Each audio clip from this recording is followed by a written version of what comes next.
là cô gái hay mộng mơ, người đã khiến tôi thẫn thờ. Cho tôi nhung nhớ bao nhiêu, muốn nói với em bao điều rằng tôi đã thương em nhiều. Chẳng giống mấy cô người mẫu, chẳng son phấn tô sáng màu, chỉ cao 1m52 nhưng sao đáng yêu dịu dàng, đôi môi thắm duyên nụ cười. Thôi thì là duyên, nếu người thuận thì tôi sang đưa chuyện mẹ cha xin đừng nên vợ chồng. Hương anh để lâu hát thêm âu sầu, này nói ra cho hết đau đầu. Rồi ta sẽ thật hạnh phúc, cùng nhau sống chung mái nhà, cho nhau chén nướng chén cơm, cho nhau chút duyên chuông tình, nụ cười tươi nở trên môi.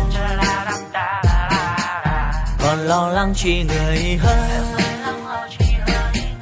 vì em đã có tôi rồi.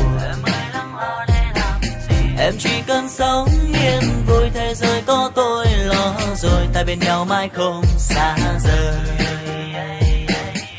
Thôi thì là duyên, nếu người thuận thì tôi sang đưa chuyện mẹ cha xin đừng nên vợ chồng.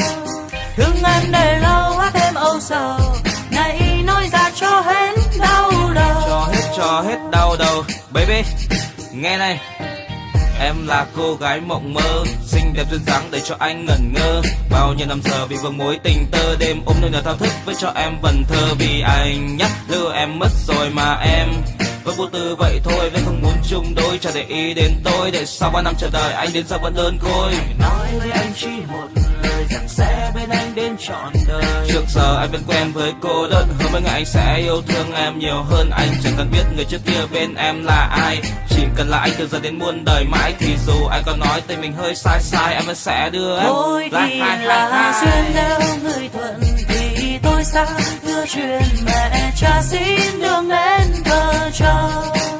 Hương anh để lâu hát thêm âu sầu, này nói ra cho hết đau đầu. Thôi thì là duyên, nếu người thuận